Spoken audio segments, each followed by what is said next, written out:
Good morning, students. Today we are going to start a new topic of Chapter 15, Framing the Constitution. Objective Resolution and the Constitution.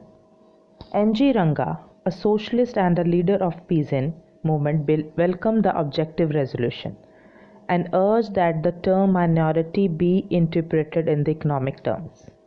The real minorities are poor and downtrodden.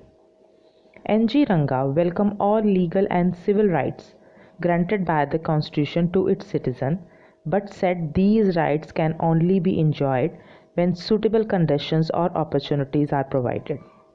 Therefore, to make the condition of poor and downtrodden better and protect them, there is a need of much more than these resolutions. Ranga also talked about huge gap between the masses of India and their representatives in the assembly. Most of the members of the Constituent Assembly does not belong to masses, but they are representing them as their trustees, their companions, and try best to work for them. Jaipal Singh, a representative, a tribal, spoke in detail about the exploitation, oppression, and discrimination faced by the tribal all through the history. He further said about the need to protect the tribes and to make provision that would help them come to the level of the general population. Jaipal Singh said there is a need to break physical and emotional distance to integrate them into mainstream. He stressed on reservation of seat in legislature as it helped them to give their demand voice and people would be compelled to hear it. Provision in the Constitution for depressed classes of our country. Depressed classes form 20 to 25% population of our country. So they are not minority, but they have faced marginalization continuously. Members of depressed classes suffered systematic marginalization. They had no access to public places. They were suppressed through distorted social and moral orders. Depressed classes had no access to education and had to share in the administration. Members of depressed classes emphasized the problem of untouchability that could not be resolved through safeguard and protection. To completely remove this, there is a need to integrate these people into mainstream and bring attitudinal change in the society. The Constituent Assembly made a provision that abolished untouchability. Hindu temples be thrown open to all the caste and seat in legislature also.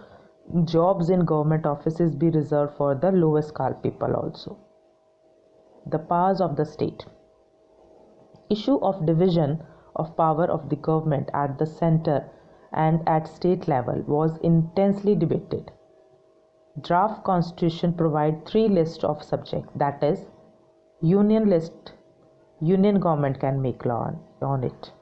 State list, state government can make law on it. And the concurrent list, both Union and state government can make law on listed items. More items are listed in Union list. In Indian Union government is made more powerful so that it can ensure peace, security and can coordinate on the matter of vital interest and to speak for whole country in the international sphere. However, some taxes such as land and property tax, sale tax, tax on bottled liquor could be levied and collected by the state government on their own. View of Santanam and powers of the center and state.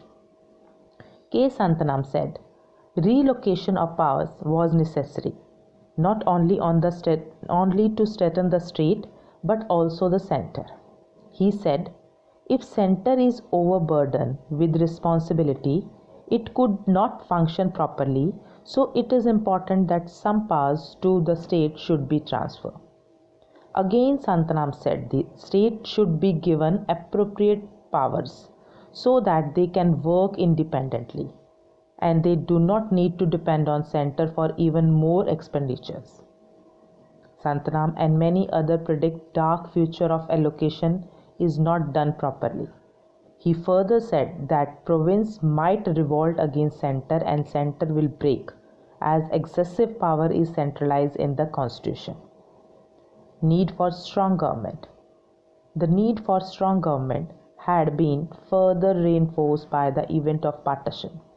Many leaders like Jawaharlal Nehru, B.R. Ambedkar, Gopalaswamy Iyer, etc. advocated for strong center. Before partition, the Congress had agreed to grant considerable autonomy to the provinces. This was agreed to satisfy the Muslim League. But after partition, there was no political pressure, and violence aftermath of partition gave further flip to central power. The language of the nation. In the Constituent Assembly, the issue over national language was intensely debated over months. Language was an emotional issue, and it was related to culture and heritage of the particular region. By 1930s, Congress and Mahatma Gandhi accepted Hindustani as a national language. Hindustani language was easy to understand and was a popular language among large section of India. Hindustani developed with the interaction of diverse culture and language. Hindustani language was chiefly made up of Hindi and Urdu, but it also contained words of another languages. But unfortunately, language also suffered from communal politics. Gradually, Hindi and Urdu started moving apart. Hindi started using more Sanskrit words. Similarly, Urdu became more Persianized.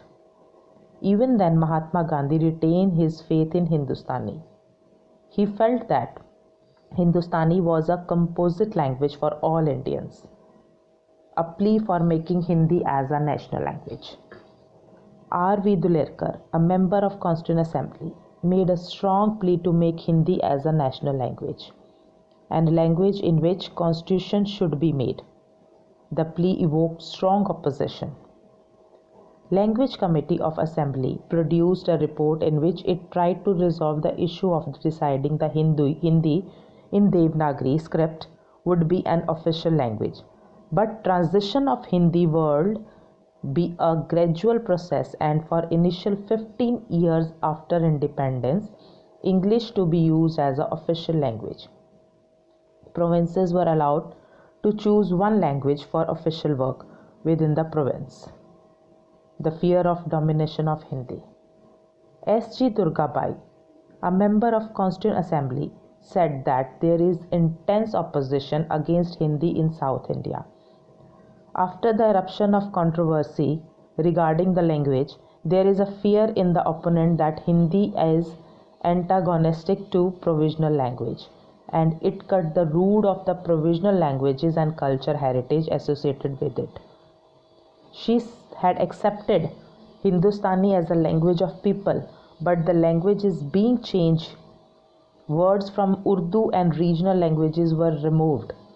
This removed erode the inclusive and composite character of Hindustani, and due to this, anxiety and fear developed in the mind of the people of different languages group. Many members felt that issue of Hindi as a national language must be treated casually on the aggressive tenor, and speech will also created fear in non-Hindi speaking people and will further complicate the issue. There should be mutual understanding between different stakeholders. So students, that's all for today. We have completed this chapter. Please read this chapter thoroughly and try to search 1 mark questions. Thank you. Have a nice day.